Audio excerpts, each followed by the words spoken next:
Bismillahirrahmanirrahim. Assalamualaikum warahmatullahi wabarakatuh.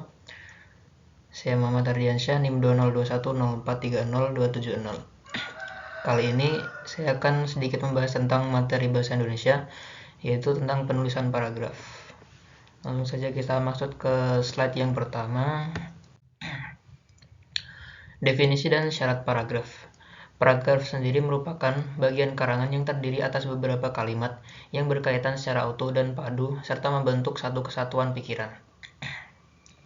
Lalu syarat paragraf yang baik sendiri, yang pertama yaitu kepaduan paragraf, di mana kekompakan hubungan antara kalimat yang satu dengan kalimat yang lain dalam membentuk paragraf itu, atau setiap kalimat dalam paragraf itu berhubungan. Kepaduan dapat dibentuk dengan unsur-unsur seperti repetisi kata kunci, penggunaan kata ganti, penggunaan kata transisi, dan urutan isi paragraf. Yang kedua, kesatuan paragraf.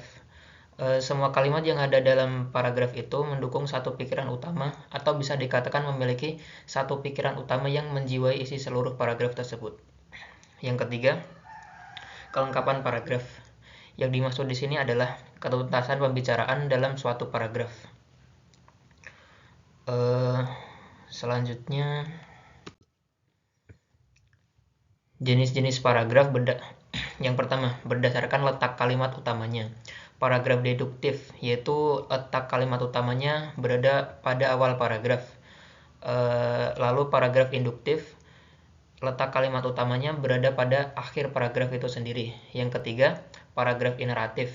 Paragraf ini kalimat utamanya terletak di tengah-tengah paragraf. Yang keempat adalah paragraf variatif atau paragraf yang kalimat utamanya campuran, yaitu berada di awal tengah atau awal akhir maupun tengah akhir. Yang terakhir yaitu paragraf deskriptif. Paragraf ini tidak memiliki kalimat utama, yang dimana merupakan seluruh isi paragraf tersebut adalah bersifat penting, seperti itu. Selanjutnya yaitu jenis-jenis paragraf berdasarkan isinya. Yang pertama, ada paragraf argumentasi. Jenis paragraf ini dipenuhi dengan kalimat pendapat yang membahas sebuah permasalahan dengan berbagai sudut pandang penulisnya. Contohnya bisa dilihat di Google. Yang kedua, paragraf eksposisi. Jenis paragraf ini merupakan paragraf yang menjelaskan tahapan sebuah proses suatu aktivitas atau kegiatan yang disusun secara sistematis. Selain itu, paragraf ini juga menjelaskan definisi suatu istilah atau ilmu pengetahuan pada bidang apapun. Yang ketiga, ada paragraf deskripsi. Jenis paragraf ini merupakan paragraf yang menggambarkan suatu kondisi letak atau benda yang dijelaskan dengan kalimat secara detail. Yang keempat, paragraf persuasi. Paragraf ini merupakan paragraf yang berisi kalimat ajakan yang bertujuan mempengaruhi pembicara agar mengikuti ajakan penulis. Yang terakhir, yang kelima, yaitu paragraf narasi. Jenis paragraf ini merupakan paragraf yang berisi kalimat cerita yang dilengkapi dengan peristiwa, tokoh, dan latar belakang sebagai komposisi pada paragraf tersebut. Selanjutnya, teknik pengembangan paragraf. Teknik pengembangan paragraf sendiri ada beberapa hal yang harus diperhatikan, yaitu yang pertama, umum khusus. Paragraf umum khusus dimulai dengan pikiran utama atau pernyataan umum, kemudian diikuti pikiran-pikiran penjelas atau pernyataan khusus. Yang kedua, teknik khusus umum, kebalikannya. Paragraf dimulai dengan pikiran-pikiran penjelas atau pernyataan khusus, kemudian baru diikuti pikiran utama atau pernyataan umum. Yang ketiga, generalisasi. Generalisasi ini adalah paragraf yang diawali dengan sejumlah fakta atau fenomena khusus yang memiliki kemiripan menuju ke sebuah kesimpulan. Yang keempat adalah teknik definisi.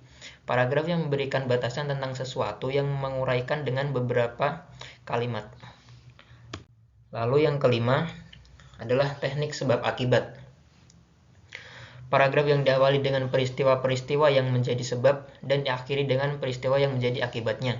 Lalu selanjutnya teknik akibat sebab, yaitu kebalikan dari teknik sebab akibat, di mana paragraf yang diawali dengan peristiwa-peristiwa yang menjadi akibat, kemudian diutarakan peristiwa-peristiwa yang menjadi penyebabnya.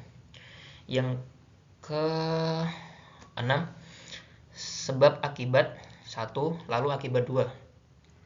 Paragraf yang dimulai dari suatu sebab yang dapat menimbulkan lebih dari satu akibat. Akibat yang pertama menimbulkan akibat yang kedua atau akibat lainnya. Lalu yang selanjutnya adalah teknik analogi. Paragraf yang menjelaskan sesuatu yang belum dikenal dengan membandingkannya dengan sesuatu yang sudah dikenal. Hampir seperti perbandingan. Selanjutnya teknik kronologi. Teknik paragraf yang disusun berdasarkan urutan waktu kejadian. Lalu selanjutnya teknik contoh. Paragraf yang mengungkapkan suatu pernyataan yang diikuti rincian berupa contoh-contohnya. Yang terakhir adalah teknik perbandingan. Teknik perbandingan ini hampir seperti teknik analogi, di mana paragraf yang mengungkapkan persamaan dan perbedaan dua objek atau lebih. Ya, itu saja sedikit presentasi dari saya tentang penulisan paragraf. Apabila ada salah kata, saya mohon maaf. Dan mungkin jika teman-teman ingin melihat lebih detailnya tentang submateri tentang penulisan paragraf tersebut, bisa dicari di Google dengan judul-judul yang sudah saya jelaskan tadi. Terima kasih. Wassalamualaikum warahmatullahi wabarakatuh.